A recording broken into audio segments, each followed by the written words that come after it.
Good morning all of you. आज की class में हम ज्योग्राफी का fourth chapter resources and development के ऊपर में जितने भी इम्पोर्टेंट एमसीक्यूज बन रहे हैं उन एमसीक्यूज को डिस्कस करेंगे।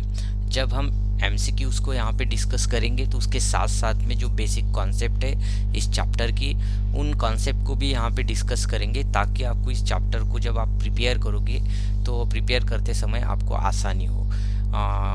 एग्ज़ाम के पॉइंट ऑफ व्यू से ये चैप्टर बहुत ही इम्पोर्टेंट है। इस पर बहुत अच्छी तरह से आप स्कोर कर सकते हो, इसीलिए मैं सजेस्ट करूँगा कि चैप्टर को जब प्रिपेयर करो आप तब सबसे पहले आप एमसीक्यूज करो, उसके बाद में जो 1 मार्कर क्वेश्चन है उनको करो और उसके बाद में शॉर्ट क्वेश्चन आंसर और लॉन्ग क्वेश्चन आंसर करो।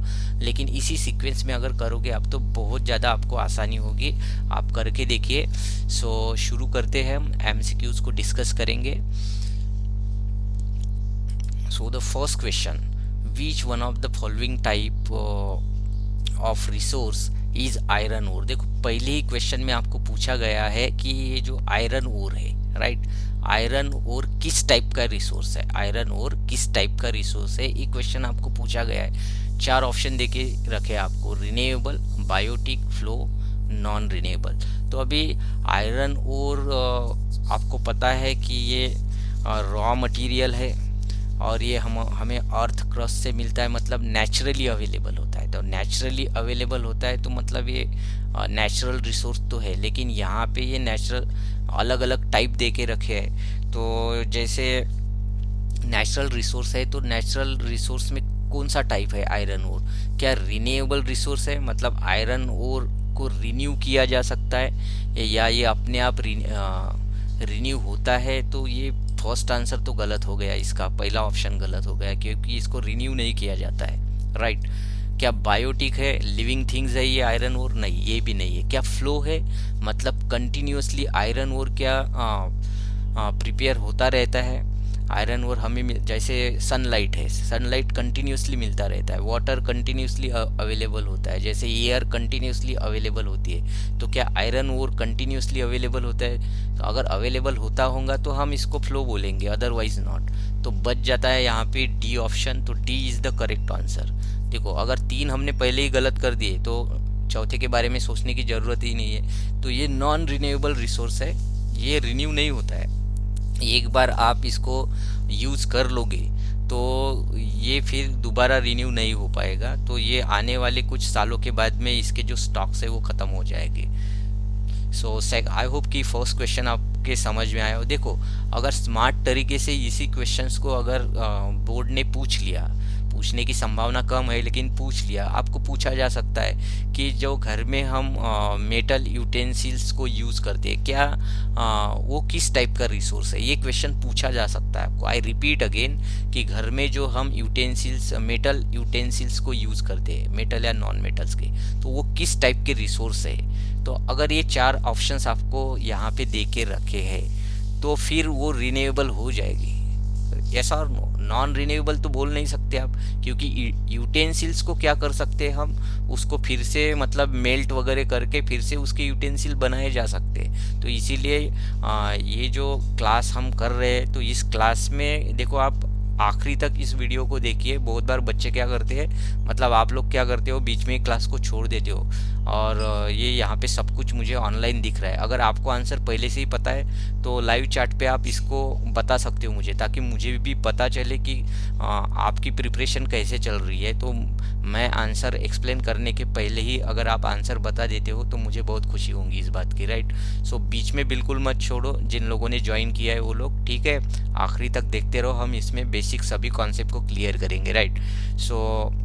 मैंने बताया कि ये फर्स्ट क्वेश्चन किस तरह से दूसरे टाइप में भी पूछा जा सकता है। देखो अभी यहाँ पे रिन्यूएबल, बायोटिक, फ्लो, तो ये बाकी जो टाइप्स है रिसोर्सेज के, तो इसके भी एग्जांपल्स आपको पता होने चाहिए। तो इसके एग्जांपल्स को अच्छी तरह से करके देखिए। देखो ये टाइप्स ऑफ रिसोर्सेज का जो टॉपिक है वो बहुत ही इंपॉर्टेंट है। इस पे 101% MCQs भी पूछा जाएगा। इस पे एक शॉर्ट और लॉन्ग आंसर भी, क्वेश्चन भी पूछा जाएगा, राइट। तो इसीलिए ये टॉपिक बहुत इंपॉर्टेंट है आपके लिए। सेकंड क्वेश्चन देखिए, under which of the following type of resource can tidal energy B put. देखो यहाँ पे दूसरे क्वेश्चन में ये पूछा गया कि ये जो टाइडल एनर्जी है, जिसको हम टीडल भी बोलते हैं, तो ये किस टाइप का रिसोर्स है? तो यहाँ पे 4 ऑप्शंस देके है। रीप्लेनिशेबल दे के रखा है आपको, दूसरा आपको दे के रखा है ह्यूमन मेड, तीसरा दिया है आपको ए बायोटिक, और चौथा दिया है नॉन रिन्यूएबल। तो देखो रीप्लेनिशेबल मतलब ये जो टीडल एनर्जी है, क्या ये बार बार अल्टरनेटली क्रिएट होती है? तो उसको हम क्या बोलेंगे यहाँ पे? रीप्लेनिशेबल बोलेंगे। तो आपको पता ही है टाइड्स जो होती है, तो वो टाइड्स कैसे कंटिन्यूअसली आती रहती है, तो इसीलिए ये ऑप्शन ये जो है ये करेक्ट है बिल्कुल यहाँ पे। ह्यूमन में तो फिर अभी बाकी 3 ऑप्शन पढ़ने की ज़रूरत ही नहीं है, अगर पहला ही ऑप्शन यहाँ पे करेक्ट है तो। ह्यूमन मेड तो है ही नहीं, क्योंकि टाइड्स को लाना नहीं लाना ये हमारे बस की बात नहीं है, टाइड्स को क्रिएट नहीं कर सकते हम इतने बड़े लेवल पे, राइट। तो ये ए बायोटिक रिसोर्सेस जो है, तो ये बायोटिक जरूर है, राइट। लेकिन यहाँ पे आपको प्रायोरिटी किस चीज़ को देना है? ये बायोटिक रिसोर्स तो है, ये लिविंग थिंग्स तो नहीं है। ये भी बहुत सारे लोग क्या यहाँ पे आंसर क्लिक कर सकते हो आप, लेकिन यहाँ पे रीप्लेनिशेबल को याद रखना है आपको, इसको रीप्लेनिश किया जा सकता है, राइट। और नॉन रिन्यूएबल रिसोर्स, तो ये नॉन रिन्यूएबल रिसोर्स नहीं, यही रिन्यूएबल रिसोर्स है। तो इसको यहाँ पे रिन्यूएबल इसलिए नहीं बोलते अपन, क्योंकि ये अपने आप में क्या होता रहता है, कंटिन्यूसली रिप्लेनिश होता रहता है, इसीलिए इसको हम नॉन रिन्यूएबल रिसोर्स नहीं बोलेंगे यहाँ पे। तो ये तीनों ऑप्शन क्या हो जाएंगे आपके? गलत हो जाएंगे। ये एग्जाम्पल बहुत ही इम्पोर्टेंट एग्जाम है, इसको आप करके रखिए जब भी आपको टाइडल एनर्जी के बारे में जब भी पढ़ोगे आप, तो ये वर्ड आपके ध्यान में आना चाहिए। कौन सा word? Replenishable, right. So next question को देखते हैं हम। Third question is here, which one of the following is the main cause of land degradation in Punjab? देखो पंजाब के लैंड के बारे में यहाँ पे क्वेश्चन पूछा गया है कि पंजाब में जो एग्रीकल्चर हमने स्टडी किया था, किस टाइप का एग्रीकल्चर, बहुत ज़्यादा डेवलप एग्रीकल्चर है वहाँ पे, बहुत ज़्यादा इरिगेशन की फैसिलिटी है वहाँ पे ग्रीन रिवॉल्यूशन प्रोग्राम जब चलाया था, तो पंजाब में काफ़ी ज़्यादा इसका क्या हुआ था, बेनिफिट्स देखने को मिला था आपको।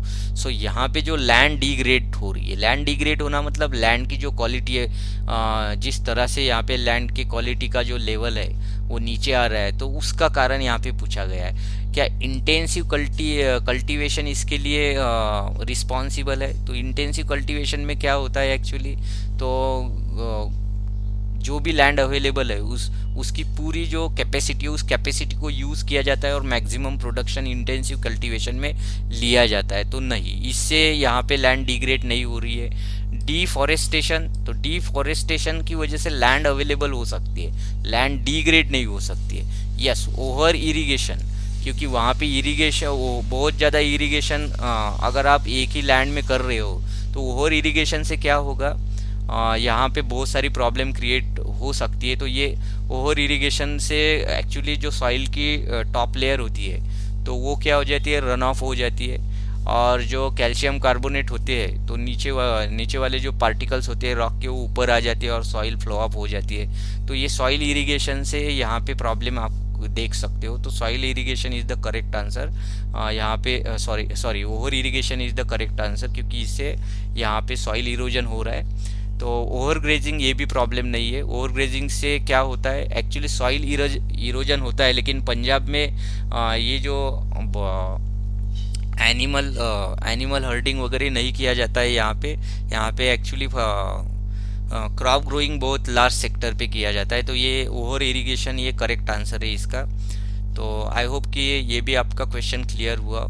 फोर्थ क्वेश्चन देखो, fourth question, in which one of the following state is terrace cultivation? अभी देखो टेरेस कल्टीवेशन जो किया जाता है वो जहाँ पे पहाड़ी इलाका होता है, हिल वाला एरिया होता है, हिली एरिया, उस जगह पे किया जाता है। तो पंजाब में तो मैदानी है, मतलब प्लेन एरिया है, तो ये इसका आंसर नहीं है।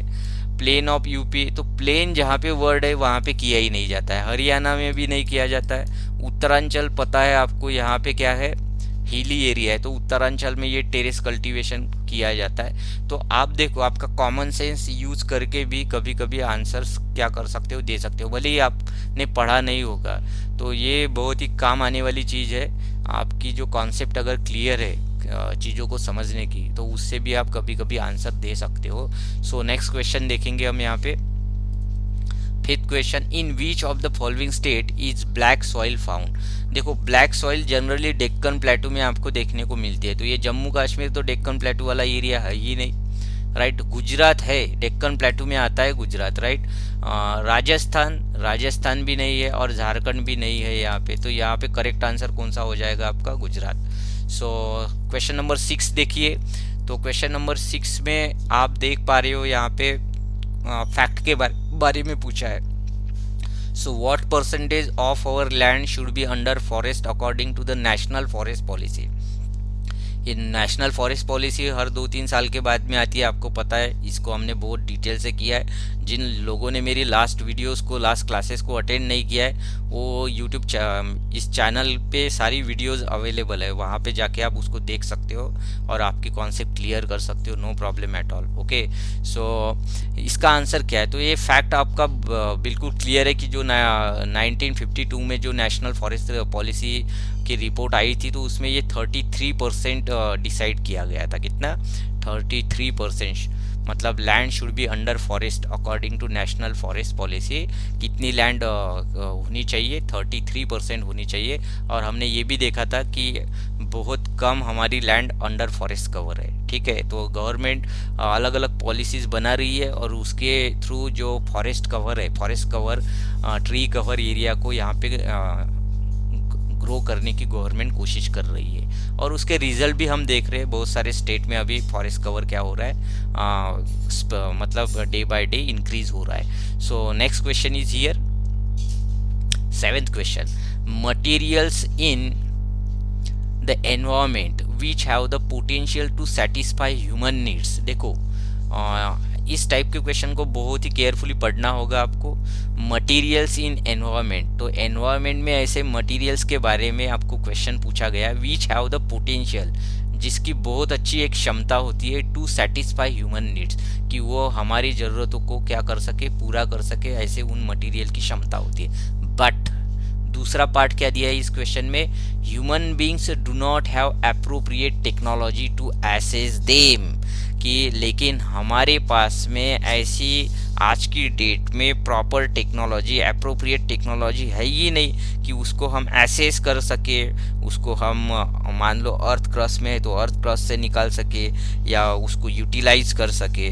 तो इस टाइप के रिसोर्स को क्या बोलते हैं? देखो इस टाइप के रिसोर्सेस को अगर आपने ठीक से इस टॉपिक को किया हो तो हम पोटेंशियल रिसोर्स तो बोलते नहीं है इसको, क्योंकि पोटेंशियल रिसोर्स किसको बोलते हैं हम? पोटेंशियल रिसोर्स में हमने पढ़ा था कि हमारे किसी भी रीजन में ऐसे रिसोर्सेस को देखा जाता है, या जो मटेरियल्स होते हैं वो मटेरियल्स तो आसानी से अवेलेबल हो जाते हैं, बट उसको हम यूज़ नहीं कर रहे होते, राइट। यहाँ पे देखो, यहाँ पे मटेरियल्स इन द एनवायरनमेंट तो बोला गया है, लेकिन यहाँ पे डायरेक्ट टेक्नोलॉजी न होने की बात की है। लेकिन पोटेंशियल रिसोर्स में क्या होता है? टेक्नोलॉजी होती है हमारे पास में, फिर भी हम उसको यूज़ नहीं कर पाते हैं।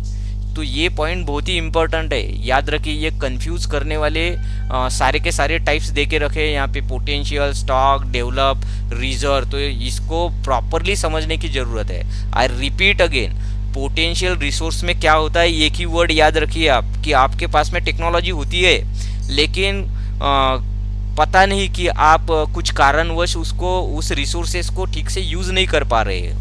मतलब इतनी ज़्यादा अबुंडेंट क्वांटिटी में वो रिसोर्सेस आपके आजू बाजू में होते हैं, या आपके कंट्री में अलग अलग स्टेट्स में या रीजन में वो रिसोर्सेस होते हैं, फिर भी टेक्नोलॉजी होने के बावजूद भी आप उसको यूज़ नहीं कर पा रहे हो, क्योंकि आपके पास में शायद बाकी जो दूसरी चीज़ें, कैपिटल या बाकी मैन पावर या बाकी दूसरी कोई दिक्कत है, तो उसके कारण आप उसको यूज़ नहीं कर पा रहे हो। तो ये अलग कारण हो सकते हैं। तो यहाँ पे याद रखिए, पोटेंशियल रिसोर्स में क्या होता है, रिसोर्सेस तो होते हैं और रिसोर्सेस में बहुत ज़्यादा पोटेंशियल भी होता है कि वो आपको मैक्सिमम आपके नीड्स को पूरा करे, लेकिन आप टेक्नोलॉजी होने के बावजूद भी उसको यूज़ नहीं कर पा रहे हो। जैसे हमने देखा था कि जो वेस्टर्न पार्ट्स है इंडिया का, पर्टिकुलरली राजस्थान और गुजरात, जहाँ पे बहुत ज़्यादा मतलब पोटेंशियल है, वहाँ पे विंड एनर्जी और सोलर एनर्जी वहाँ पे क्या की जा सकती है, प्रोड्यूस की जाती है, फिर भी हम लोग नहीं कर पा रहे। क्या विंड एनर्जी और सोलर एनर्जी को प्रोड्यूस करने के लिए हमारे पास में टेक्नोलॉजी नहीं है हमारे पास में टेक्नोलॉजी है, फिर भी हम उसको नहीं कर पा रहे। तो इस टाइप की जो रिसोर्स होती है उसको हम पोटेंशियल रिसोर्स बोलते हैं, राइट। तो यहाँ पे फिर एप्रोप्रिएट टेक्नोलॉजी न होने की बात की है, तो एप्रोप्रिएट टेक्नोलॉजी न होने की बात हम स्टॉक में करते हैं, तो stock is the correct answer. देखो मैंने बहुत आसानी से समझाने की कोशिश की है। पोटेंशियल रिसोर्स में क्या होता है, टेक्नोलॉजी होती है आपके पास में, लेकिन आप किसी दूसरे कारणवश उसको यूज नहीं कर पा रहे हो या कर ही नहीं रहे हो, आपका ध्यान ही नहीं है उसके ऊपर में, आपने उसको प्रायोरिटी नहीं दे के रखी है। और स्टॉक में क्या होता है, टेक्नोलॉजी ही नहीं होती है आपके पास में, वो रिसोर्स तो है आपके पास में एनवायरमेंट में, लेकिन आपके पास में टेक्नोलॉजी नहीं है। जैसे अभी वाटर से अगर हाइड्रोजन को सेपरेट करना हो तो उसके लिए आपके पास में एडिक्वेट टेक्नोलॉजी नहीं है, तो उसके कारण वो नहीं कर पा सकते हो आप, राइट।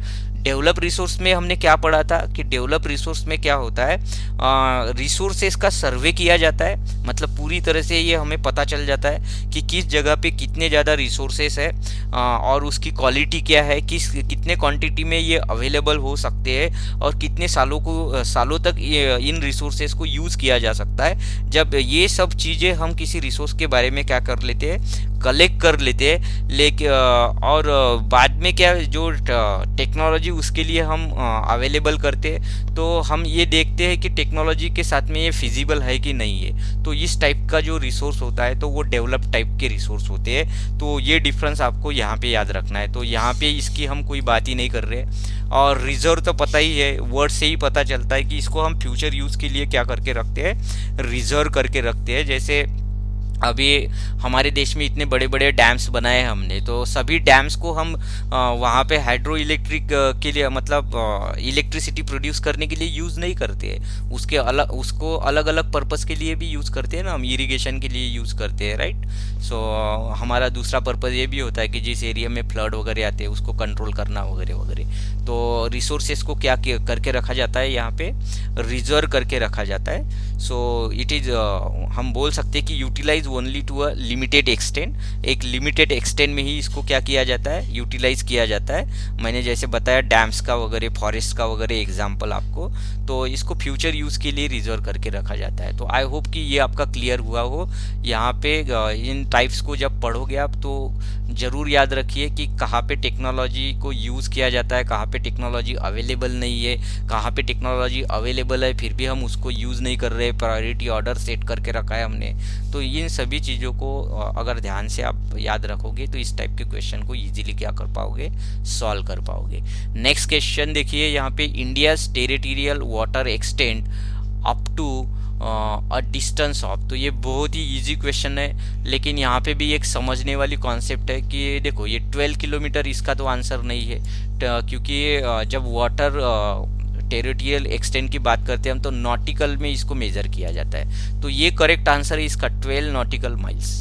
तो कुछ बच्चे बुक्स में दिया है कि 200 नॉटिकल माइल्स भी आपको पढ़ने में आया होगा।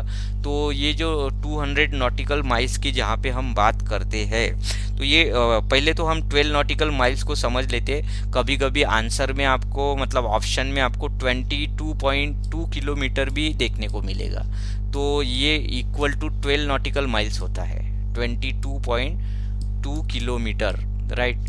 तो ये बात आप यहाँ पे क्या रखिए, याद रखिए। और दूसरी चीज़ जो 200 नॉटिकल माइल्स के बारे में मैं जो बोल रहा हूँ यहाँ पे, तो ये क्या होता है एक्चुअली, इंटरनेशनल रिसोर्स को जब शेयरिंग करने की बात आती है तो जो हमारे ओशंस होते हैं, तो ओशन में एक्चुअली 200 नॉटिकल माइल्स तक का जो एरिया होता है, beyond 12 nautical miles, 12 nautical miles के बाद वाला जो 200 नॉटिकल माइल्स का जो एरिया होता है उसको हम एक्सक्लूसिव इकोनॉमिक जोन्स बोलते हैं उस कंट्री का, राइट।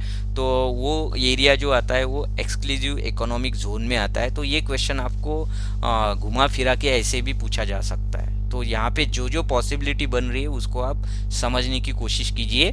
यहाँ पे पूछा गया water extent, word is very important. Water extent कितना होता है, एक तो 12 नॉटिकल माइल्स या तो फिर 22.2 किलोमीटर। ओके, अगर आपको पूछा जाए कि हमारे देश का जो एक्सक्लूसिव इकोनॉमिक जोन का एक्सटेंट कितना है, तो वो फिर आंसर क्या हो जाएगा आपका 200 नॉटिकल माइल्स। तो यहाँ पे करेक्ट आंसर बी ऑप्शन है, बाकी सब रॉन्ग है। ओके, सो नेक्स्ट क्वेश्चन देखेंगे हम यहाँ पे, question number 9। Question number 9, resources that take long geological time for their formation are called. ऐसे रिसोर्सेज जो मतलब बहुत समय लंबा समय लेते हैं रिक्रिएशन के लिए, फॉर्म होने के लिए, राइट। तो लंबा समय कितना, millions of years, thousands of years, okay. So क्या उन रिसोर्सेज को क्या बोलते हैं हम यहाँ पे, क्या रिन्यूएबल रिसोर्सेज बोलते हैं, रिजर्व बोलते हैं, कम्युनिटी रिसोर्स बोलते हैं, या नॉन रिन्यूएबल रिसोर्स बोलते हैं। देखो, तो जो रिसोर्सेस मतलब रिन्यू नहीं किए जा सकते तो उनको बहुत समय लगता है, लाखों सालों का समय लगता है। और हमारी इंसान की जो एज होती है वो तो पता ही है आपको, इंडिया में तो लगभग हम 60 to 70 ईयर्स तक ही जिंदा रह पाते हैं। तो ये पॉसिबल ही नहीं है कि लाखों सालों तक हम जिंदा रहे और उस रिसोर्स को फिर रिन्यूएबल रिसोर्स बोले। तो ये नॉन रिन्यूएबल जो रिसोर्स होते हैं वो लाखों साल लगते हैं इसको फॉर्म होने के लिए, और इसीलिए यहाँ पे करेक्ट जो आंसर है वो नॉन रिन्यूएबल रिसोर्स है। रिन्यूएबल रिसोर्स तो बोल ही नहीं सकते हम, क्योंकि ये बहुत ही कम समय में क्या हो जाते हैं, रिन्यू हो जाते हैं। रिजर्व भी नहीं बोलेंगे इसको, और कम्युनिटी रिसोर्स भी नहीं बोलेंगे इसको, ठीक है। So question number 10, area sown more than once in an agriculture year plus net sown area is known as. तो यहाँ पे देखो एग्रीकल्चर के ऊपर में क्वेश्चन पूछा गया है आपको, तो इस यहाँ पे एक डेफिनेशन पूछी गई है आपको। तो area sown more than once, तो एक ही साल में जब किसी प्लॉट के ऊपर में आप एक से ज़्यादा क्या लेते हो, क्रॉप लेते हो, plus net sown area is known as. तो इसको नेट सोन एरिया के साथ में इसको देखो ये पूछा गया है, मल्टी क्रॉपिंग पूछा गया है, तो ऑफकोर्स ये नेट सोन एरिया तो नहीं होगा, तो ये पहला गलत हो गया आपका यहाँ पे। दूसरा, फॉरेस्ट कवर तो बिल्कुल ही नहीं है, हम क्रॉपिंग की बात कर रहे हैं यहाँ पे, वेस्टलैंड की भी बात नहीं हो रही है यहाँ पे, क्योंकि यहाँ पे कल्टीवेशन की बात चल रही है, सोन वर्ड आया है यहाँ पे, right. So gross crop area बोलेंगे हम इसको। ग्रॉस का मतलब क्या होता है, टोटल होता है। देखो ये ग्रॉस वर्ड जब भी आएगा तो ग्रॉस को आप याद रखिए टोटल, राइट। तो यहाँ पे टोटल क्वेश्चन से ही पता चलता है कि यहाँ पे टोटल की बात की गई है। ग्रॉस का मतलब क्या होता है, यहाँ पे टोटल होता है। So option D is the correct answer is here, right. So next question देखेंगे हम यहाँ पे, question number 11, the total degraded land in our country is. देखो ये भी फैक्ट है, तो ये आपको आंकड़े पता होने चाहिए। तो ये सेकंड फैक्ट वाला क्वेश्चन फिर से आए तो देखो 133 मिलियन हेक्टर्स, ये आंसर गलत हो गया है, ये बिल्कुल नहीं है। 130 मिलियन स्क्वायर किलोमीटर, ये भी बिल्कुल नहीं है, ये वाला भी बिल्कुल नहीं। तो फिर बच क्या जाता है, D option. So D is the correct answer, 130 million hectares. तो ऐसे जो क्वेश्चंस होते हैं इनको बार बार देखना होता है, और ये जो आंकड़े वाले क्वेश्चन होते हैं इसको हम ट्रिक से तो याद रख नहीं सकते, ये फैक्ट्स पता होनी चाहिए। सो क्वेश्चन नंबर 12 देखिए, in which of the following state mining has cause severe land degradation. तो देखो पूछा गया हमारे देश में ऐसे कौन से स्टेट है, कौन सा स्टेट है जहाँ पे माइनिंग के कारण बहुत ज़्यादा लैंड डैमेज हुई है, लैंड की जो क्वालिटी है वो ख़राब हुई है, डिग्रेड हुई है लैंड। तो देखो इस टाइप का क्वेश्चन, हमारी कॉन्सेप्ट अगर क्लियर है, मैपिंग बहुत अच्छा है, तो आंसर आप बिना पढ़े भी दे सकते हो। तो माइनिंग देखो, गुजरात में क्या माइनिंग सबसे ज़्यादा चलती है, बिल्कुल नहीं चलती है। झारखंड देखो, झारखंड अभी ये छोटा नागपुर के प्लेटू पे आता है, तो यहाँ पे माइनिंग तो चलती है, तो ये आंसर हो सकता है। बाकी दो ऑप्शन भी पढ़ना पड़ेगा।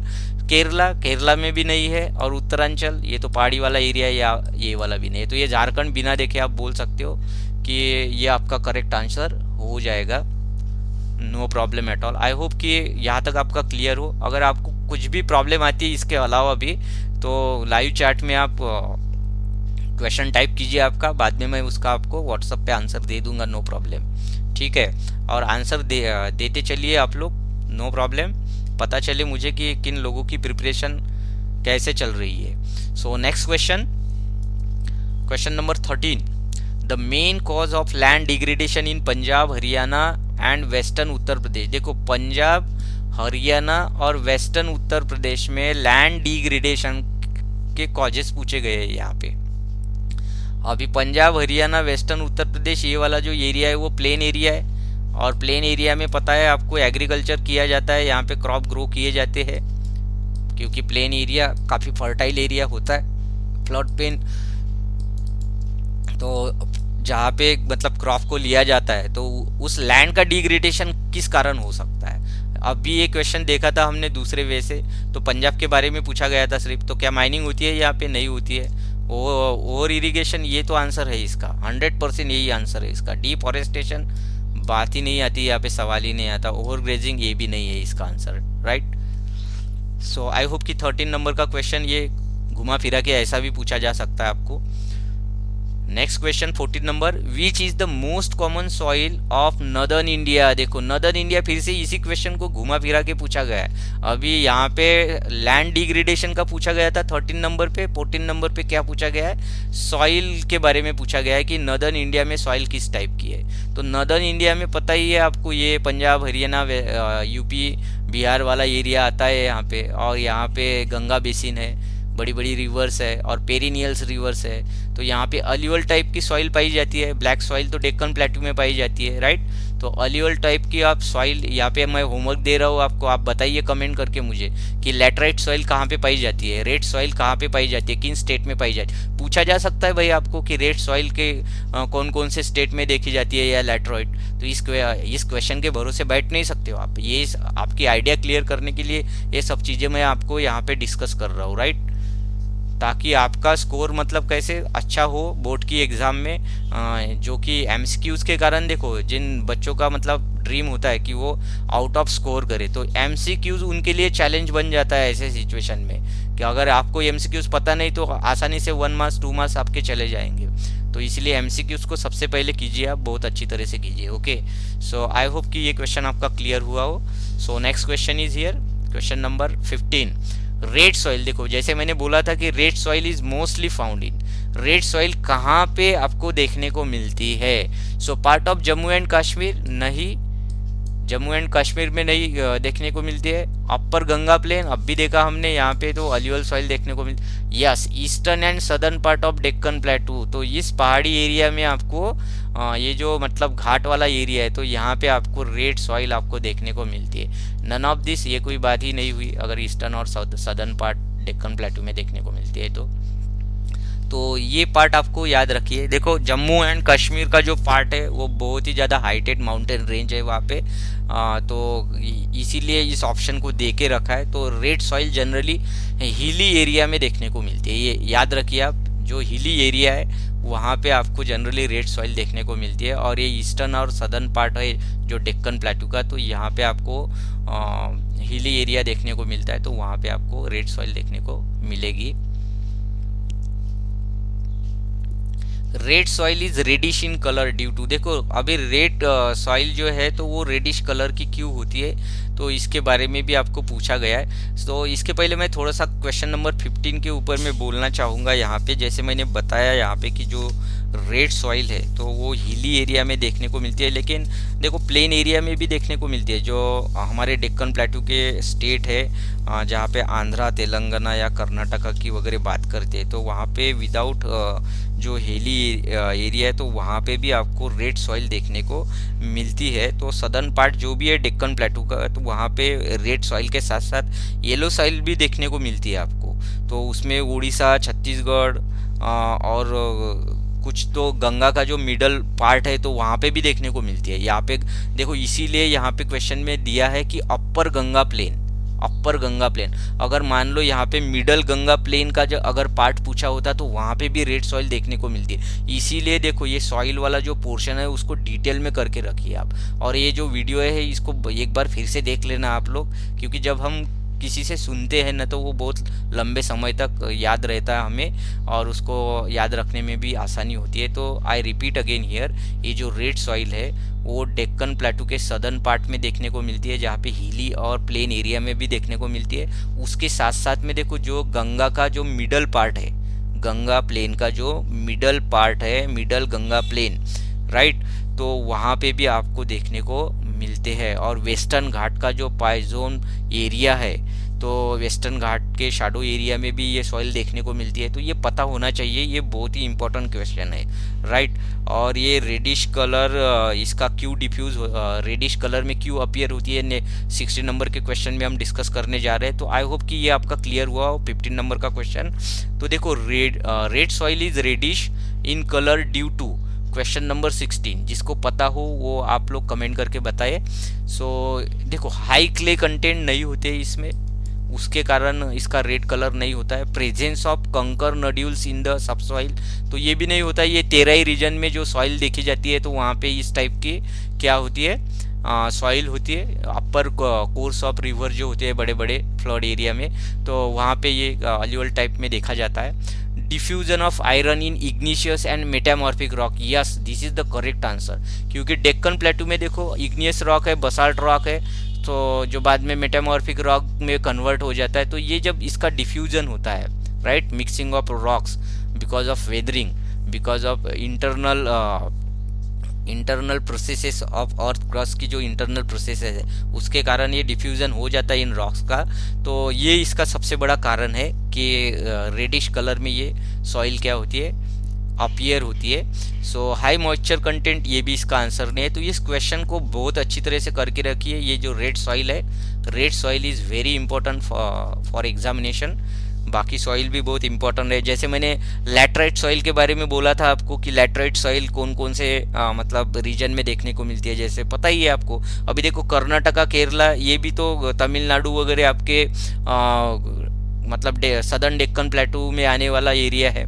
तो यहाँ पे लेकिन लैटराइट सॉइल देखने को मिलती है आपको, राइट। तो ये भी बात क्लियर रखिए।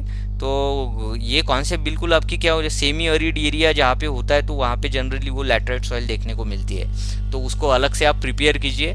सो नेक्स्ट क्वेश्चन देखते हैं। विच of the following is not important for soil formation. देखो सॉइल फॉर्मेशन के जो फैक्टर्स होते हैं, सॉइल फॉर्मेशन को अफेक्ट करने वाले जो फैक्टर्स होते हैं उसको हमने डिटेल में इस चैप्टर में कवर किया था। तो यहाँ पे 4 ऑप्शन में से कौन सा एक ऑप्शन है जो not important for soil formation बोला गया है। सो देखिए, बताइए आप, मैं बताने के पहले बताइए आप लोग। सो क्या रिलीफ, तो रिलीफ्स आर वेरी इंपॉर्टेंट। जो भी रिलीफ्स देखने को मिलते हैं, अलग अलग पैटर्न देखने को मिलते हैं, लैंडफॉर्म देखने को मिलते हैं आपको, तो इसका एक बहुत बड़ा रोल होता है सॉइल फॉर्मेशन में। तो ये मतलब इसको नहीं बोल सकते कि ये इम्पोर्टेंट नहीं है। पेरेंट्स रॉक, ये भी इम्पोर्टेंट होते हैं। क्लाइमेट भी इम्पोर्टेंट होता है कि नहीं होता है climate. Duration of day, climate important होता है ना, यस क्लाइमेट इम्पोर्टेंट होता है। तो मतलब पहला भी ऑप्शन हमारा सही नहीं है, दूसरा भी सही नहीं है, तीसरा भी सही नहीं, तो बच क्या जाता है, ड्यूरेशन ऑफ डे। तो ये duration of day doesn't matter. ये तीनों जो फैक्टर्स है बहुत इंपॉर्टेंट है, और ये चौथा जो फैक्टर है ये उतना इम्पॉर्टेंट नहीं है। तो ये 4th नंबर का आंसर हो जाएगा, option D is the correct answer, right. So black soil is also called, देखो सॉइल के ऊपर में क्वेश्चन, सॉइल सभी सॉइल्स को करके रखिए आप। Black soil is also called, क्या बोलते हैं ब्लैक सॉइल को, भांगर बोलते हैं? बिल्कुल नहीं बोलते हैं। भांगर किसको बोलते हैं, अल्यूवल सॉइल को। खादर भी उसी को बोलते हैं। क्या रेगुर बोलते हैं? यस रेगुर बोलते हैं। ह्यूमस बोलते हैं? ह्यूमस कंटेंट होता है एक्चुअली, जो किसी भी सॉइल की जो फर्टिलिटी डिपेंड्स करती है तो वो ह्यूमस के ऊपर में होती है। तो ये भी याद रखिए, पूछा जा सकता है ना आपको 1 मार्क्स के लिए क्वेश्चन, राइट। सो रेगुर बोलते हैं इसको। कॉटन सॉइल भी बोलते हैं, ब्लैक सॉइल को हम कॉटन सॉइल भी बोलते हैं। तो ये सब चीज़ें यहाँ पे याद रखना आपको। क्वेश्चन नंबर 19 देखेंगे हम। नेक्स्ट क्वेश्चन देखो, black soil are common in, black soil कहाँ पे देखी जाती है बताइए। अभी ब्लैक सॉइल के बारे में मैंने अभी समझाया था आपको, क्या डेक्कन ट्रैप रीजन में? यस पहला ही आंसर है इसका। कश्मीर वैली में नहीं देखी जाती है, गंगा में भी नहीं, नदन प्लेन। तो यहाँ पे किस टाइप की सॉइल है ये आप मुझे बताइए कमेंट करके। कश्मीर वैली में किस टाइप की है, गंगा वैली में, नदन प्लेन में किस टाइप की है? तो Deccan trap region is the correct answer. So next question, laterite soil is very useful for growing. देखो क्वेश्चन नंबर 20 कि जो लैटराइट सॉइल की बात की गई है यहाँ पे, वो किस चीज़ को ग्रो करने के लिए बहुत इंपॉर्टेंट है। जैसे मैंने बताया था, अभी बताया आपको कि ये जो लैटराइट सॉइल है कहाँ पे देखी जाती है, केरला में, कर्नाटका में, तमिलनाडु में, इस एरिया में बहुत ज़्यादा इस सॉइल को देखा जाता है। आंध्र प्रदेश में भी देखने को मिलता है। और मैंने लास्ट क्लास में आपको ब्यूरेज क्रॉप के बारे में बताया था। टी कॉफ़ी का प्रोडक्शन लिया जाता है, कैश्यू नट का वगैरह। तो ये अगर आपने उस क्लास को ठीक तरीके के किया है तो देखो ऐसे कनेक्शंस आपको यहाँ पे कनेक्शन बनते हुए देखने को मिलेगा। जैसे ही लैटराइट सॉइल का क्वेश्चन आपको देखने को मिलता है, वैसे ही आपको याद आना चाहिए कि ये केरला हो गया, या फिर कर्नाटका हो गया, या तमिलनाडु हो गया, या आंध्रा वाला हिस्सा हो गया, तो यहाँ पे ये सॉइल होती है। और वो इस एरिया में जो ब्यूरेज क्रॉप्स है वो बहुत ही इंपॉर्टेंट क्रॉप्स होते हैं। तो आपको वहाँ पे टी गार्डन, कॉफ़ी गार्डन ये देखने को इजीली मिल जाएंगे। तो यहाँ पे राइस वीट की बात ही नहीं आती है, मस्टर्ड की, ठीक है। पल्सेस भी इसका आंसर नहीं है। तो tea, coffee and cashew nut ये आंसर हो गया इसका, right. Option number B is the correct answer. Black soil is deficient in, देखो ब्लैक सॉइल के ऊपर में फिर से एक क्वेश्चन पूछा गया है, क्वेश्चन नंबर 21, कि ब्लैक सॉइल में क्या नहीं होता है, कौन से कंटेंट बहुत कम होते हैं। क्या कैल्शियम कार्बोनेट की बहुत यहाँ पे कमी होती है? नहीं, कैल्शियम कार्बोनेट होते हैं इसमें, तो ये आंसर नहीं है, ऑप्शन है। मैग्नीशियम भी होता है इसमें, तो magnesium is also not a answer.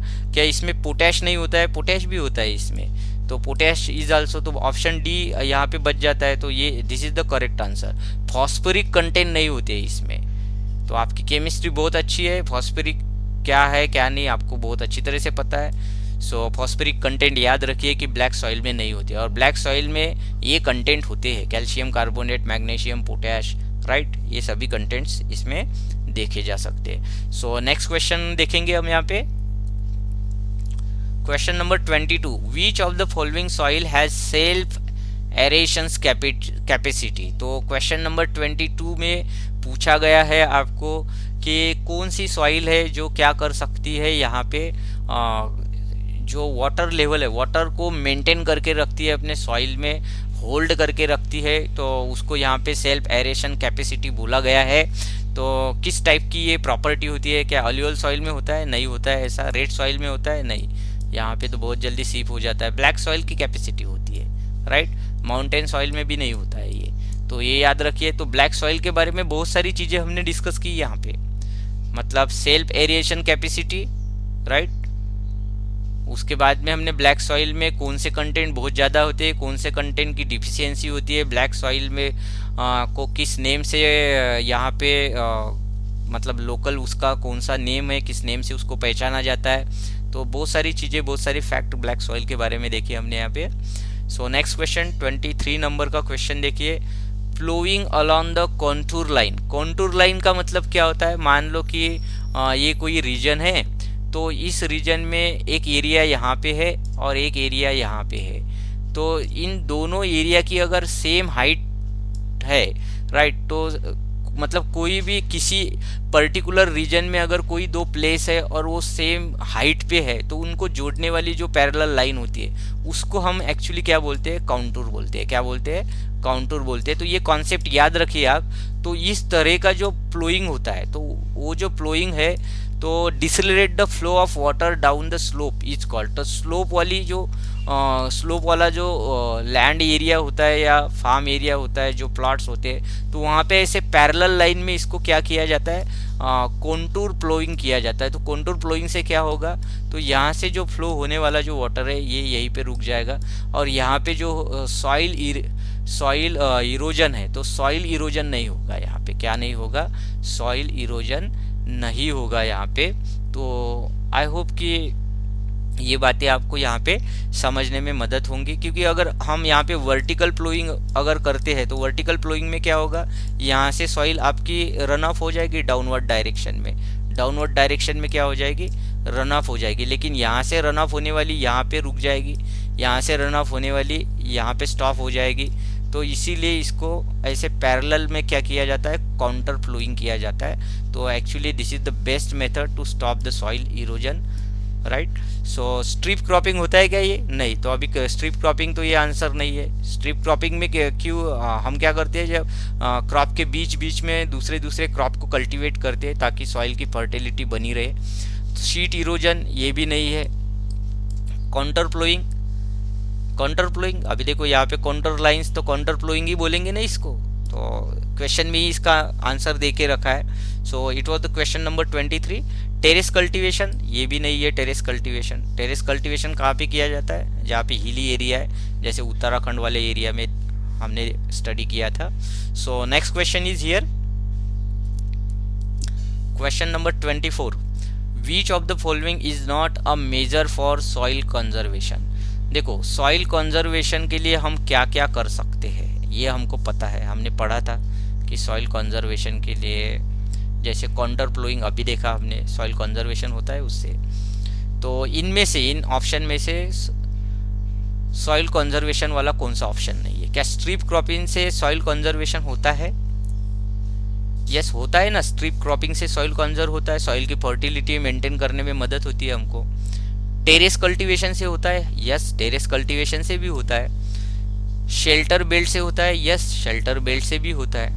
तो मतलब इन तीनों की मदद से एक तो सॉइल इरोजन को भी रोका जाता है और सॉइल की जो फर्टिलिटी होती है उसको मेंटेन किया जाता है। Over drawing of ground water, नहीं, इससे तो बिल्कुल नहीं होगा।